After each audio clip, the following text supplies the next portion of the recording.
सारे गुरुकुलों को अपनी तरफ से निरंतर सहायता प्रदान करने वाले, कराने वाले और सशक्त कार्यकर्ता आदरणीय श्री पूनम चंद जी नागर का देहावसान हुआ है। उनकी आत्मा को परमपिता परमात्मा चिर शांति को प्राप्त करे, इन कामनाओं के साथ में वैदिक परंपरा के अनुसार, क्योंकि वेदोक्त पद्धति से उन्होंने अपना जीवन जिया और अंतिम क्रिया भी वैदिक परंपरा से ही हुई है। परिवार के सभी लोग, उनके जितने भी सदस्य हैं, पुत्र हैं, पौत्र हैं, भाई हैं, बहन हैं, पूरे के पूरे परिवार वैदिक परिवार से जुड़े हुए हैं।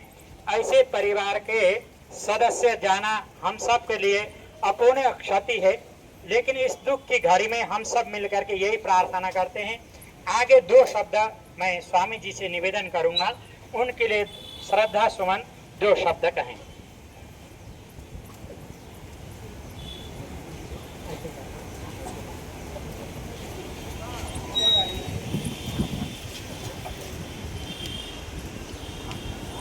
ओम वायुरनिलममृतम अथेदम भस्मांतम शरीरम ओम क्रतो स्मर क्लिबे स्मर कृतम स्मर।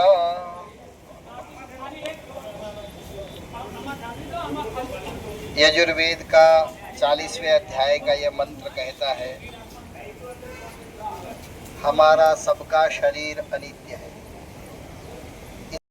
वो एक न एक दिन उसके 100 वर्ष अवश्य पूरे होते हैं।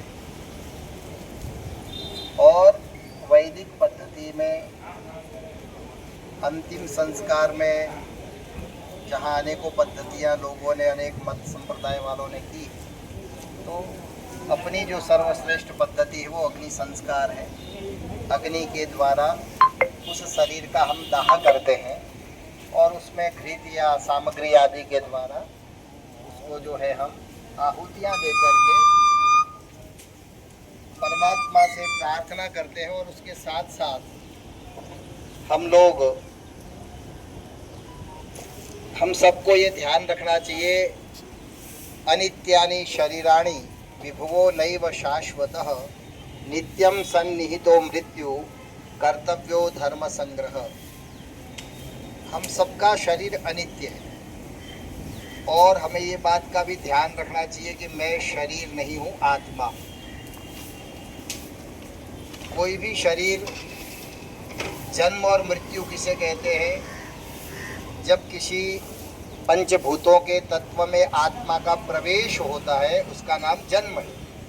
तो शरीर धीरे धीरे माता के गर्भ में भी यदि आत्मा प्रवेश नहीं करेगा तो वो भ्रूण विकसित नहीं होता। जब तक शरीर में आत्मा है तभी तक हम आँखों से देखते हैं, सुनते हैं, बोलते हैं, खाते हैं, पीते हैं।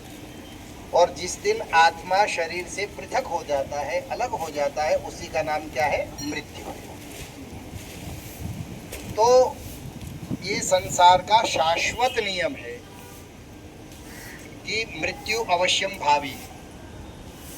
तो बस फिर हमें समझने की बात ये है कि जन्म भी होना है, मृत्यु भी होना है, तो भगवान को ये जन्म और मरण का चक्कर बनाने की आवश्यकता क्या थी? ये दुखों के संसार में आने की जरूरत क्या थी? रोज भूख लगती है, प्यास लगती है, शोक होता है, अपमान होता है, मान होता है, सम्मान होता है। तो परमात्मा ने ये शरीर और ये संसार हमको इस जीवात्मा के लिए इसलिए दिया है कि हम इस शरीर से, जैसा कि वेद में कहा, कुर्वन्न वेह कर्माणि जिजी विशेषतम समाह। शरीर मिला है तो कर्म तो करना ही पड़ेगा। बिना कर्म के कोई गति नहीं हो सकती। आप भजन करते हैं परमात्मा का, ओम ओम जप करते हैं, श्वास प्रश्वास में करते हैं, वेदों का पारायण करते हैं, तो भी वो क्रियाएं भी शरीर है तो ही कर सकते हैं। बिना शरीर के आत्मा ये क्रियाएं नहीं कर सकती। इसलिए परमात्मा ने हम सबको इस संसार में इसलिए भेजा है कि हमें धर्म, अर्थ, काम और मोक्ष प्राप्त करना है। तो अनित्यानि शरीराणि, हमें ये शाश्वत नियम को सदा ध्यान में रखना है। कभी हम पाप करते हैं, हमारे मन में विचार आता है, ये इसी का ऐसा कर दूं, इसका नुकसान कर दूं, इसका ये हड़प लूं, तब थोड़ा सा विचार करना है कि क्या मैं ये 5, 25, 10 लाख रुपया, 1000 रुपया, करोड़ रुपया इकट्ठा करूंगा तो मेरे साथ आएगा नहीं। विभुवो नहीं व शाश्वत, ये धन और संपत्ति हमारे साथ में आने वाली नहीं है। नित्यम सन्निहितो मृत्यु, और ये सोच के हम लोग बहुत सी बातें टाल देते हैं कि अभी तो मैं जवान हूँ, अभी भगवान के भजन की परोपकार करने की कोई आवश्यकता नहीं। जब मैं बूढ़ा होऊंगा, 70 साल का होऊंगा, जब भगवान की भक्ति करूंगा, सेवा करूंगा, सत्कर्म करूंगा। अभी तो मेरे दिन कमाने के, खाओ पियो मौज करने के। यदि ये सोच लेते हैं तो वो हमारी बहुत बड़ी त्रुटि है, क्योंकि मृत्यु कभी भी आ सकती है। अभी हम यहाँ खड़े, अभी भूकंप आ जाए, क्या पता, हमें अभी मर जाए। अहमदाबाद आपके यहीं पे ही विमान दुर्घटना हुई थी, किसी ने सोचा भी नहीं था कि हम ऐसे हमारा देहांत। इसलिए कहा नित्यम सन्निहितो मृत्यु, मृत्यु कभी भी किसी की भी हो सकती है।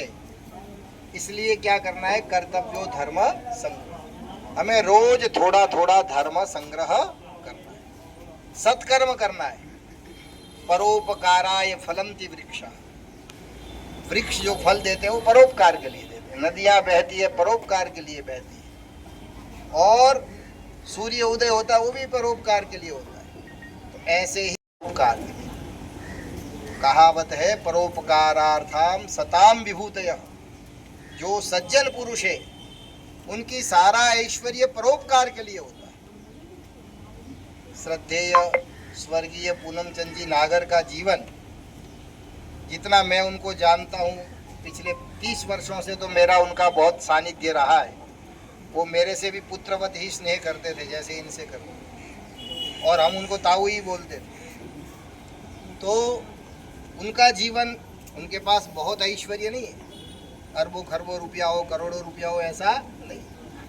लेकिन अभी दिनेश जी भी कह रहे थे, उनको आप कभी भी पूछो कि कैसे हैं आप, तो वो कहते बहुत आनंद में। और फिर वो एक वाक्य जरूर बोलते थे, सदा दिवाली संत के आठों प्रहर आनंद। अर्थात जो संत होता है उसको सदा आनंद ही आनंद रहता है, उसको सदा हर रोज उसके लिए दिवाली के बराबर। तो उनका जीवन भी परोपकार में निकला है। वो मुझे बताते थे कि मैं जब यहाँ अहमदाबाद में आया तो साइकिल पे चलता था। शिवलाल जी नागर और वो दोनों जो है यहाँ सर्विस करते थे अग्रवाल फर्म के अंदर, और बहुत एक एक रुपया उन्होंने जोड़ा, परिवार को लाए, धीरे धीरे उसको संबल दिया। लेकिन उन्होंने फिर भी कोई आर्थिक गतिविधियों में बहुत ज़्यादा स्वयं के लिए ध्यान नहीं दिया। हमारे आबू में स्वामी काव्यानंद जी रहते थे, धर्मानंद जी हमारे गुरुजी, उनसे पहले काव्यानंद जी थे। तो काव्यानंद जी के लिए भी उन्होंने चंदा किया हुआ, अभी भी रसीदों में लिखा हुआ पूनम चंदा। 1965-70 में स्वामी व्रतानंद जी ने चित्तौड़ में गुरुकुल बनाया था, उस चित्तौड़ के गुरुकुल के लिए भी वो साथ में रह के चंदा करा। कोई भी गुरुकुल भारत में, चाहे अरुणाचल में एक आचार्य जी हैं अरुण देव जी, चाहे वो मिजोरम में हो, नागालैंड में हो, उड़ीसा वाले आए, आबू तो उनका था ही था, कन्या गुरुकुलों में भी वो बहुत सहयोग करते थे। उनके संपर्क में जितने भी श्रेष्ठी थे, विशेष करके चंदूलाल जी का पूरा परिवार, जुईवाला जी और सुरेश जी, जयदेव आर्य जी अपने राजकोट वाले, उन सबको वो प्रेरणा करते थे कि यहाँ अच्छा कार्य चल रहा है और आप सहयोग करो। और उनकी सत्पुरुषता, उनकी महानता इतनी थी कि वो जो कह देते थे तो दानी भी देने में पीछे हटता नहीं, क्योंकि उनको पता था कि ये जहाँ कह रहे हैं तो अच्छी जगह ही काम के लिए कह रहे हैं। उन्होंने समाज के गुरुकुलों में विभिन्न, कोई जाति भेद नहीं है, जन्मना जातिवाद नहीं है, अलग अलग समाजों के ऊंचे नीचे सब परिवार के बच्चे आके पढ़ते हैं, बच्चियां आके पढ़ती है। उनके अध्ययन के लिए उन्होंने आजीवन सेवा की। हमारे में से कुछ लोगों को ये लगता है कि वो घुटने उनके कमज़ोर थे, इसलिए जो है शरीर धीरे धीरे शिथिल हुआ। हम 2010 में एक बार दिल्ली गए थे, मैं और वो, और स्वामी जी के भाई सांसद थे, तो वहाँ तब भी वो धीरे चलते थे। लेकिन हमने 5 साल पहले जब चेकअप कराया, मैंने और अशोक जी ने साथ में रह करके, उनके बेटे ने, तो डॉक्टर के पास जब ले गए तो उन्होंने कहा इनको घुटने की समस्या नहीं है, इनको समस्या न्यूरो सिस्टम की, मस्तिष्क में इनके पानी भर जाता है। परमात्मा ने ऐसी अद्भुत व्यवस्था की है कि हमारे सबके शरीर में हर 3 घंटे में 100-150 ग्राम पानी बनता है और वो पानी सूख जाता है, फिर नया पानी बन जाता है। उनका वो पानी भरा रहता था, सूखता नहीं था।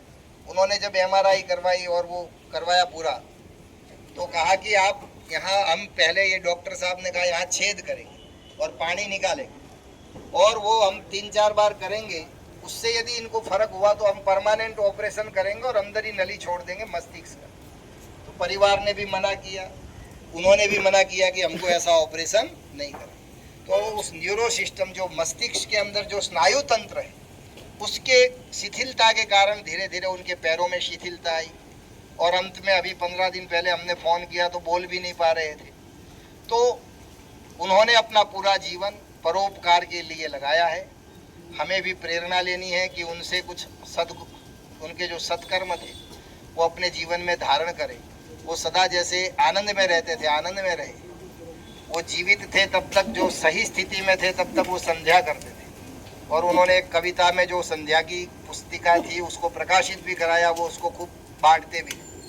तो उनके बहुत सारे सद्गुण हैं जिनके द्वारा हम उसको यदि हम धारण करेंगे तो हमारा भी कल्याण। वो अहमदाबाद में आ गया और कहा कि हमको सहयोग कराओ, तो वो कुछ ना कुछ उसको सहयोग अवश्य कराते थे, वो चाहे कोई भी, सब जगह वो साथ में चल के करवाते थे।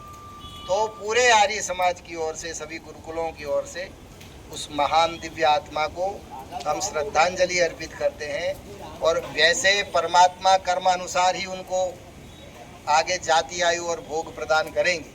पुनरअपि हमारा भी कर्तव्य है कि हम अपनी भावनाएं व्यक्त करते हैं कि प्रभु उनको, आत्मा को सद्गति, शांति प्रदान करें, और उनके परिवारजनों को ये धैर्य धारण करने की शक्ति प्रदान करें। मैं परिवारजनों से भी निवेदन करूंगा कि आप भी उनके ही पद चिन्हों पर, वैदिक धर्म पर, वैदिक परंपराओं पर, वैदिक मान्यताओं पर निरंतर आगे बढ़े, क्योंकि वेद और सनातन धर्म ही हमारा सच्चा अवलंबन है। उसके आश्रय के बिना हमारा कल्याण नहीं हो सकता। हम धर्म, अर्थ, काम, मोक्ष को प्राप्त नहीं कर सकते। पुनः उस सत्पुरुष और पवित्र आत्मा को हम सब आर्य समाज की ओर से, आप सब की ओर से उनको नमन करते हैं, परमात्मा से प्रार्थना करते हैं प्रभु उनकी आत्मा को शांति और सद्गति प्रदान करें। अभी हम जो है 2 मिनट का मौन रखते हैं, फिर ओम का उच्चारण करेंगे, क्योंकि परमात्मा का मुख्य और निज नाम ओम है। तो मौन रहते हुए प्रभु से प्रार्थना करेंगे कि उनके सद्गुणों को हम धारण करें, और हम भी परोपकार और धर्म के लिए कुछ समय और शक्ति को अर्पित करें, ऐसा संकल्प भी करेंगे। उनकी आत्मा को शांति और सद्गति हो, उसके लिए भी प्रार्थना करें।